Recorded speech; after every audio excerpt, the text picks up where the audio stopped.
Pinduan. Bago mo i-accept si sir, sabihin mo muna kami.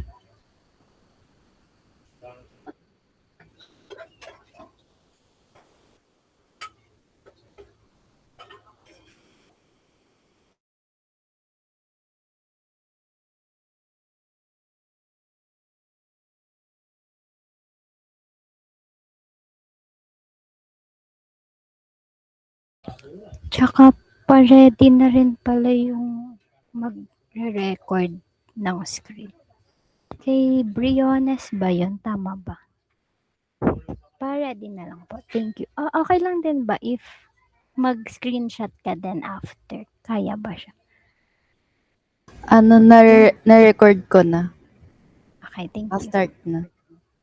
Binluan, i-mention mo din pala yun sa dulo. Like, after nung sa certificate, sabihin mo yung about sa photo. Parang kahit casual lang ng konti. Gets ba? Tas wag mo pala super duper bilisan yung sa outro para mahabol ko din yung pag next nung slide. Thank you.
Good afternoon po, sir.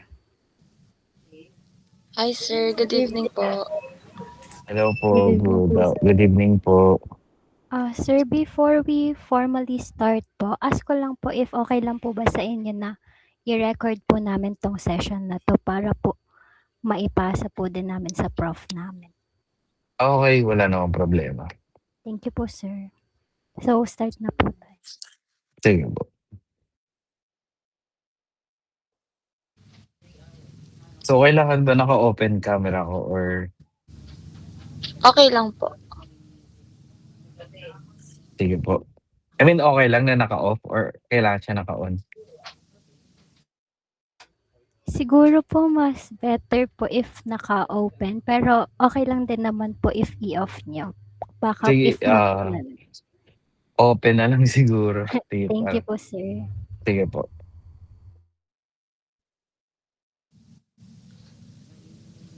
Start na po tayo.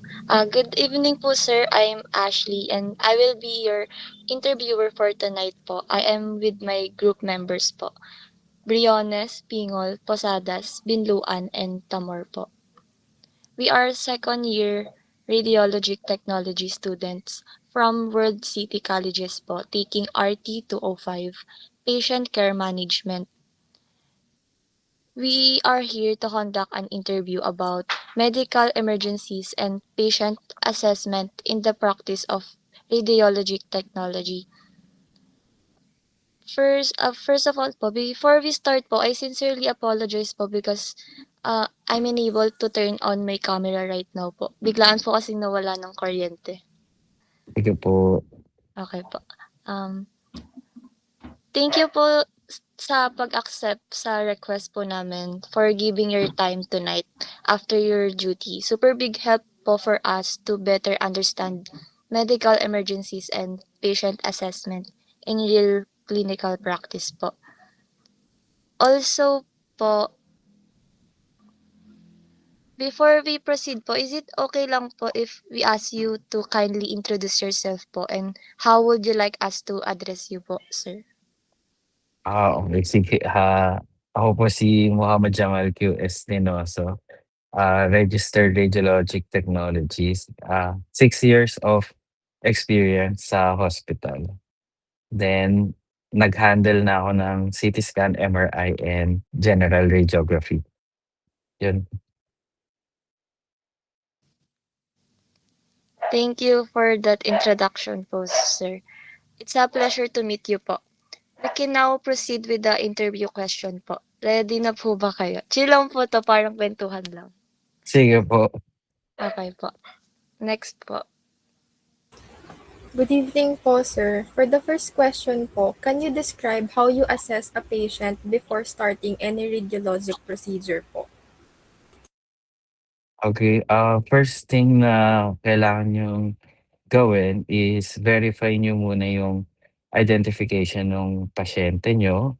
'Pag magtatanong kayo, always make sure na direct questions yung tinatanong niyo, like full name and kung kailan yung date of birth nila.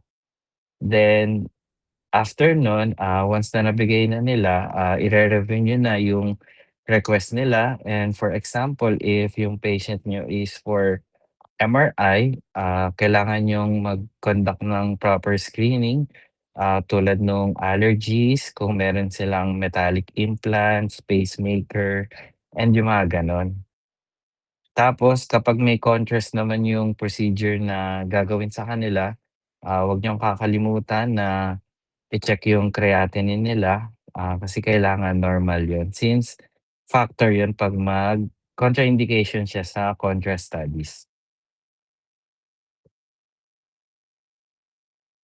Okey po. Okay po. Thank you po. Second question po. What warning signs do you watch for that might indicate a patient is experiencing or about to experience a medical emergency? Ah, always, be vigilant. Tignan niyo assess niyo yung appearance nung patient niyo and yung behavior nila kung ano yung status ng situation nila, and lagi niyong pakinggan yung mga sinasabi nila sa inyo. Like for example na nahihirapan silang huminga, lagi niyong tatandaan yun and monitor niyo sila palagi.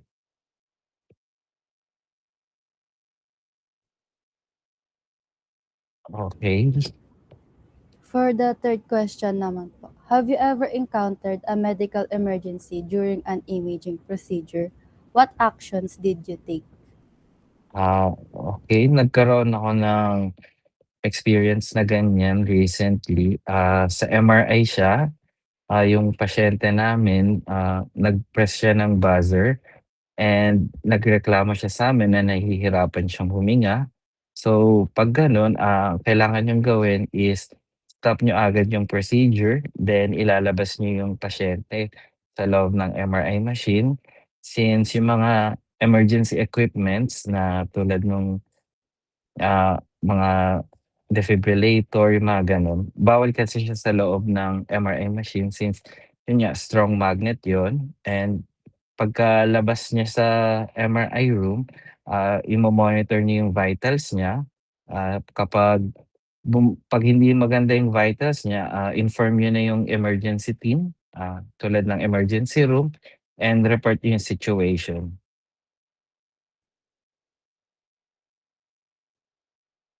Yun po. For the fourth question po, what training or certification have helped you handle emergency situation in radiology department? Ah, ang isa sa pinakaimportante na training para sa emergency is yung basic life support.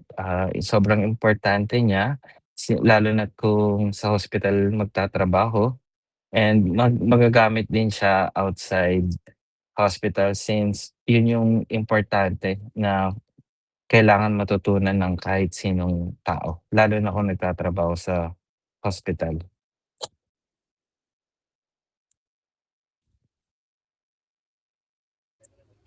For our last question naman po, how do you communicate and coordinate with other healthcare professionals when a patient's condition suddenly changes po?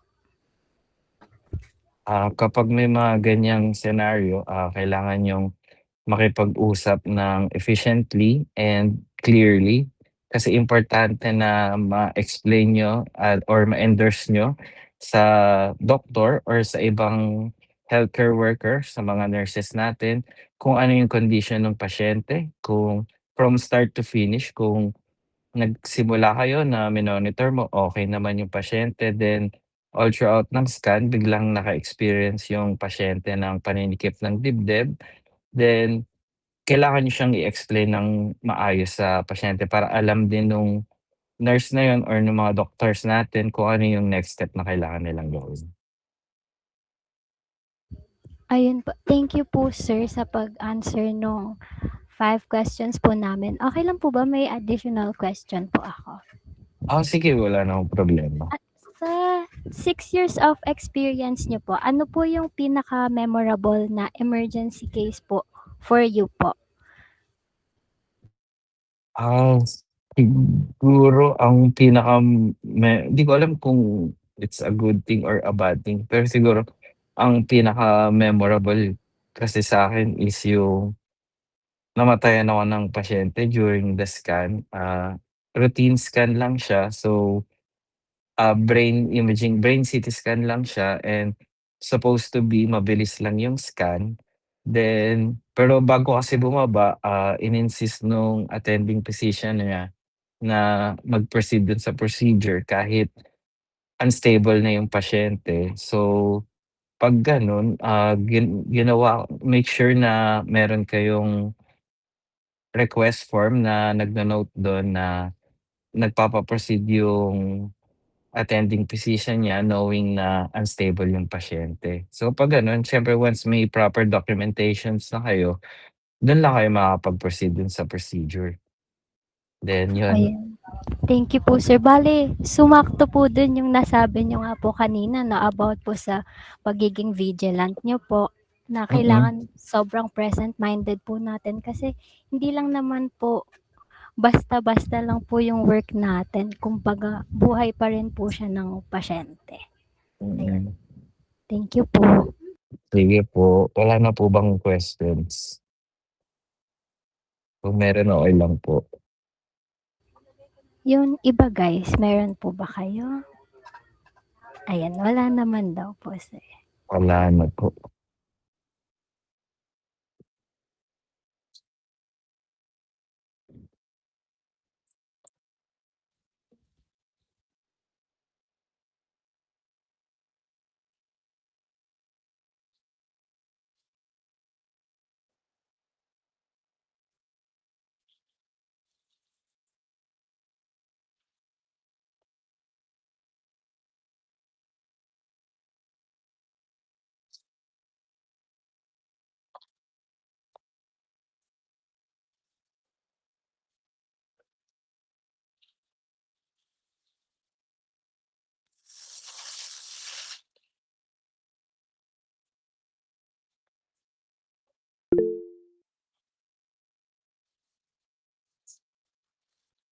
Thank you po.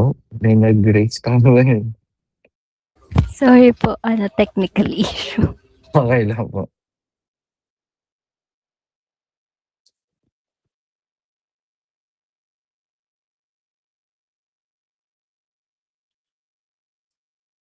So, okay lang po.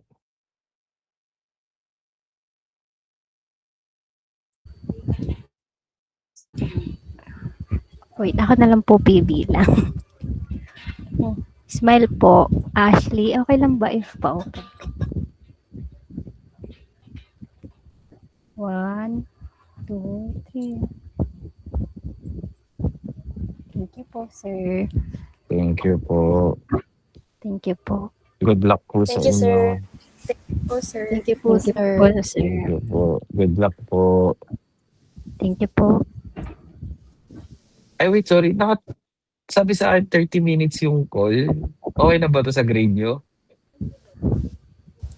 Okay na po siguro kasi sabi naman po, i-cut naman daw po. Okay. Sige po. Pag pag need mag-retake, sabihin nyo lang ako. Thank you po so much. Thank you Thank you po, po. sir. Thank you po. Bye-bye po. Bye-bye po.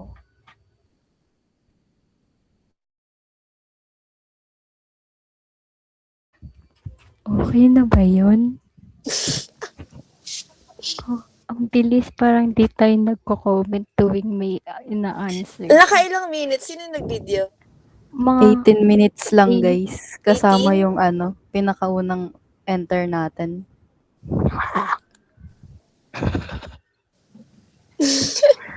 Ipapasa ba ng buo yung video? hindi, sabi ni sir, Hindi, di ba kakat, di parang, ba? oo. Hindi naman siguro yan. So mag-e-edit, pagmukain nyo na lang na may Ano na kinukat lang? kayo. Oo, tas kunwari slow mo hanggang sa umabot ng like 40 minutes. Tapos ang ipapasa yung questions lang talaga. Ang dadaya. Anong oras so ka wala nang nag-start masabi. mag-video? As in, pagpasok ni sir? Or kanina pa? Hindi. Pagpasok nating lahat. Pwede na yun. I-mute na lang muna. Ay, hindi. 18 pa rin yun, di ba? 18 Oo. minutes? Ay, So, mga 15 lang yung Kaya nag-ask talaga ako, like, wala na akong matanong.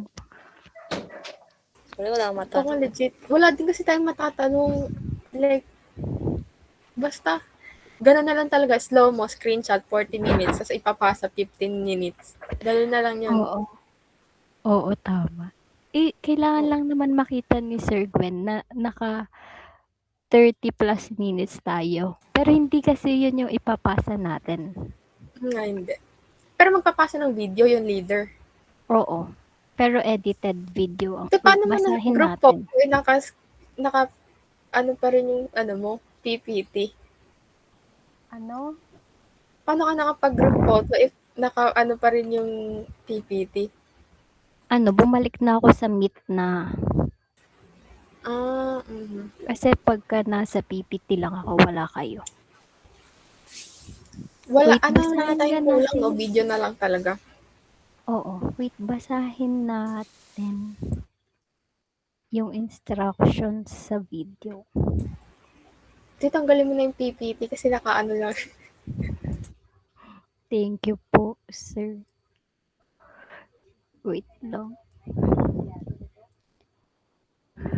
I-share screen ko yung instructions. Tignan natin kung tatama tayo, guys. Nag-stop ka na mag-record ng, stop mo na kasi ang dami natin sinasabi. Baliw, pwede na yan. Like, Hindi, sige, pakasama wag mo sa muna stop. screenshot. Kunwari. So, dito muna tayo Mga muna tayo. Huwag muna tayo umalis. Mag-meeting muna tayo ng bagay-bagay. yung screen ko. Na-stop ko na. Sige, Ay, okay sige, na yan. okay lang Slow yan. mo na lang talaga. Wala Wala namang tayong choice. time limit na pag magpapasa ng video. So, Ito, pwede na yung basahin ginawa natin. natin. Nakalagay sa instruction niya. Ito, please follow the instructions. Da-da-da-da-da. However, the video does not have to Ayan.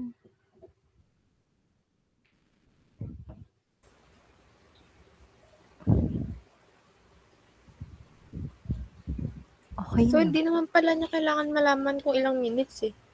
Wait, Kasi eto hindi naman tignan pala natin. isi-screenshot ba? Review. Ito lang daw need.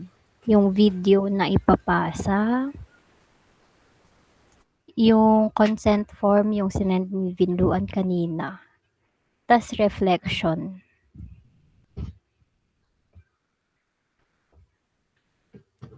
Screenshot as proof. Okay na yun, di naman mahaba sagot ni sir. Kaya nga parang di natin. Okay na yun. Okay na yan. Sige. Ay, sino pala pwede mag-edit?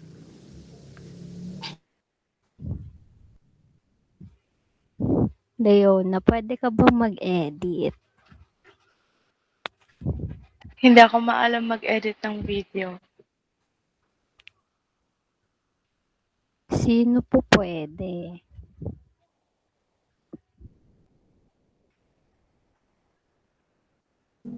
Saan ko pala sisend yung video? Or lagay ko na lang sa drive para malinaw?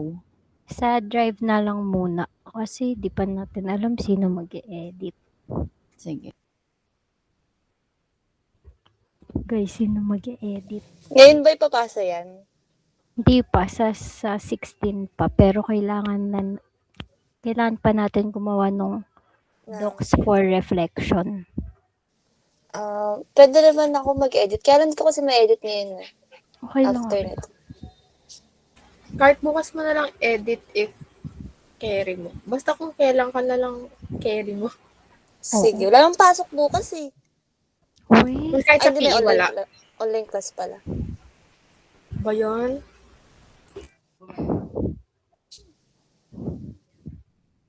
sige guys. Thank you guys. Oh guys, tama na to.